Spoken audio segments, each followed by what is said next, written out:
ಇನ್ನೊಂದು ತಿಂಗಳು ಸಮಯ ಬೇಕಾದಿತ್ತು ಅಂತ ಅನಿಸ್ತದೆ. ಜಾಸ್ತಿ ಆಗಬಹುದು. ಸ್ವಲ್ಪ ಬೇರೆ ನಮ್ಮ ಸುದರ್ಶನ್ ಅವರ ಸಹಕಾರ ಸಹಾಯದಿಂದ, ಇದರ ನಾಯಕರುಗಳ ನಮ್ಮ ಯುಟಿ ಖಾದರ್ ಅವರ ಸಹಕಾರದಿಂದ ಎಲ್ಲ ನಾವು ಸ್ವಲ್ಪ ಪ್ರೆಷರ್ ಹಾಕಿ ಆದಷ್ಟು ಬೇಗ ಲೋಬೋರ್ ಅವರ ಸಹಕಾರದಿಂದ ಸ್ವಲ್ಪ ಬೇಗ ಆಗುವಾಗೆ ಮಾಡ್ಲಿಕ್ಕೆ ನಾವು ಪ್ರಯತ್ನ ಮಾಡ್ತಾ ಇದ್ದೇನೆ. ಈ ಹುದ್ದೆ ಸಿಗಬೇಕಿದ್ರೆ ಈಗ ಇದಕ್ಕಿಂತ ಮುಂಚೆ ಕೂಡ ಈ ಹುದ್ದೆ ಇತ್ತು. ನಮ್ಮ ಇತರ ಸರ್ಕಾರಗಳು ಇರುವಾಗಲೂ ಕೂಡ ಇದನ್ನು ನಿಗಮ ಮಾಡಿದ್ರು. ನಮ್ಮ ಹಿಂದೆ ಮುಂದಿನ ಇರುವಾಗಲೇ ಮಾಡಿದ್ರು. ನಮ್ಮ ಸವದಿಯವರು, ಲಕ್ಷ್ಮಣ್ ಸವದಿಯವರು ಕೂಡ ಇದಕ್ಕೆ ಅವಾಗ ಒತ್ತಡನ ಹಾಕಿದ್ರು. ಇದೊಂದು ನಾವು ಹಿಂದುಳಿದವರು ಅಂತ ಹೇಳಿಕೆ ನಮಗೆ ಸ್ವಲ್ಪ ಬೇಸರ ಆಗ್ತದೆ. ಅದು ಯಾಕೆ ಹೇಳಿದ್ರು ಅಂತ ನಂಗೆ ಅನಿಸಲಿಲ್ಲ. ಯಾಕಂದ್ರೆ ನಾವು ನಮ್ಮ ಜನರು, ನಾವು ಇಲ್ಲಿದು ಮಾತ್ರ ನಾವು ಅನಿಸ್ಕೊಂಡು ಮಾತಾಡೋದಲ್ಲ. ನಾವು ತಾಲೂಕಲ್ಲಿ, ಜಿಲ್ಲೆಯಲ್ಲಿ ವಿಷಯ ತಿಳ್ಕೊಂಡು ಮಾತ್ರ ಮಾತಾಡೋದಲ್ಲ.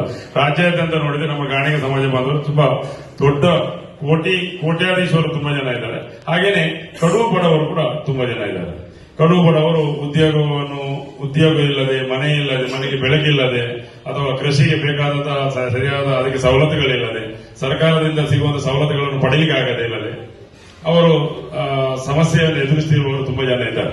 ಇದನ್ನೆಲ್ಲ ಅನಿಸಿಕೊಂಡು ಹಿಂದುಳಿದ ವರ್ಗದ ಬಗ್ಗೆ, ಅಹಿಂದದ ಬಗ್ಗೆ ತುಂಬಾ ವಿಶ್ವಾಸ ಇರುವಂತಹ ನಮ್ಮ ಸಿದ್ದರಾಮಯ್ಯನವರು ಈ ಗಾಣಿಗ ಸಮಾಜದ ಬಂಧುಗಳಿಗೆ ಅದು ಹೇಳಿದ್ದಾರೆ. ನೋಡು ಮಾರಾಯ, ನಿಮಗೆ ಕೊಟ್ಟದ್ದು ಸುದರ್ಶನ ಅಂತ ಹೇಳಿದ್ದಾರೆ, ರಾಜಶೇಖರ್ ಅವರು ಕೊಟ್ಟು ಹೇಳಿದ್ದಾರೆ. ನಿಮಗೆ ಕೊಟ್ಟದ್ದು ಹೌದು. ನೋಡಿ, ಲಿಂಗಾಯತರಲ್ಲಿ ದೊಡ್ಡದರು ಅವರು 40-45 ಲಕ್ಷ ಜನ ಹೆಚ್ಚಿದ್ದಾರೆ.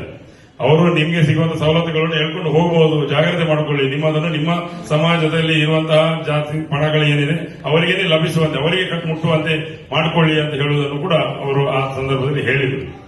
ಯಾಕಂದ್ರೆ ಎಲ್ಲರೂ ಈಗ ಎಲ್ಲ ಜಾತಿಯವರು ಕೂಡ ನಮ್ಮನ್ನು SC ST ಗೆ ಸೇರಿಸಿ ನಂತರ ನಮಗೆ ಅಥವಾ ನಮಗೆ ರಿಸರ್ವೇಶನ್ ನಿಗಮ ಕೊಡಿ, ನಮಗೆ ರಿಸರ್ವೇಶನ್ ಅಲ್ಲಿ ಕೊಡಿ ಕೇಳ್ತಾ ಇದ್ದಾರೆ. ಇತ್ತೀಚೆಗೆ ಸಣ್ಣ ಪುಟ್ಟ ಜಾತಿಯವರು ಕೂಡ ಅದನ್ನು ತಿಳಿಸಲಿಕ್ಕೆ ಪ್ರಯತ್ನ ಮಾಡ್ತಾ ಇದ್ದಾರೆ. ಯಾಕಂದ್ರೆ ನಮಗೆ ಸಿಗುವಂತಹ ಸವಲತ್ತುಗಳಲ್ಲಿ ರಿಸರ್ವೇಶನ್ ಅಲ್ಲಿ ಏನ್ ಸಿಗ್ತದ, ಹಿಂದುಳಿದ ವರ್ಗದ ರಿಸರ್ವೇಶನ್ ಅಲ್ಲಿ ಏನ್ ಸಿಗ್ತದ, ನಮಗೆ 2A ಅಲ್ಲಿ ನಮಗೆ ಏನ್ ಬರ್ತದ ಅದನ್ನು ಅವರು ಹೇಳ್ಕೊಳ್ಳಿಕ್ಕೆ ಪ್ರಯತ್ನ ಮಾಡ್ತಾರೆ.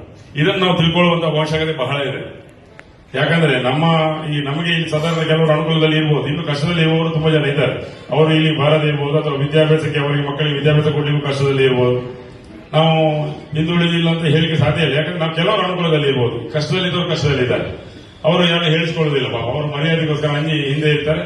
ಏನೋ ಕಷ್ಟ ಸುಖನ ಗಂಜಿ ಚಟ್ನಿ ತಿನ್ಕೊಂಡು ಪಾಪ ಮನೆಯಲ್ಲಿ ಇರ್ತಾರೆ. ಸ್ವಂತ ಮನೆ ಇಲ್ಲದವರು ಇರಬಹುದು, ಮನೆ ಇದ್ದು ಇನ್ನೊಂದು ಯಾರನ್ನ ಬುಟ್ಟಿ ಚಾಕರಿ ಮಾಡ್ತಾರೆ, ದೊಡ್ಡವರ ಮನೆಗೆ ಹೋಗಿ ಬುಟ್ಟಿ ಚಾಕರಿ ಮಾಡ್ತಾ ಇರಬಹುದು. ಹಾಗೆ ಅವರ ಹೊಟ್ಟೆ ಪಾಡಿಗೋಸ್ಕರ ಯಾರಾದ್ರೂ ಪಾಪ ಕಷ್ಟ ಬರ್ತಾ ಇದ್ದಾರೆ.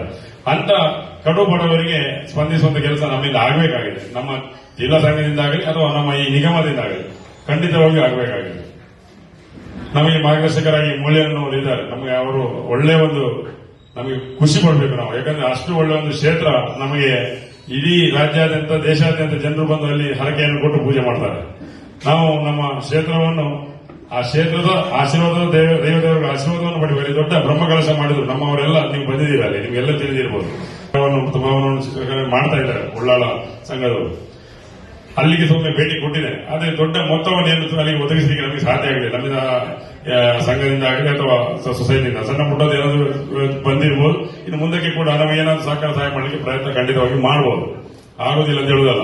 ಆದ್ರೆ ನನಗೆ ಎಷ್ಟು ಮೊತ್ತ ಕೊಡ್ತಾನೆ, ಇದನ್ನು ಯಾವುದಕ್ಕೆಲ್ಲ ಉಪಯೋಗಿಸಬಹುದು, ಅದಕ್ಕೆ ಸರ್ಕಾರದ ಕೆಲವು ನೀತಿ ರೀತಿ ರಿವಾಜುಗಳು ಇರ್ತದೆ. ಅದರ ಮಾರ್ಗದರ್ಶನದಂತೆ ನಾನು ಮಾಡಬೇಕಾಗ್ತದೆ.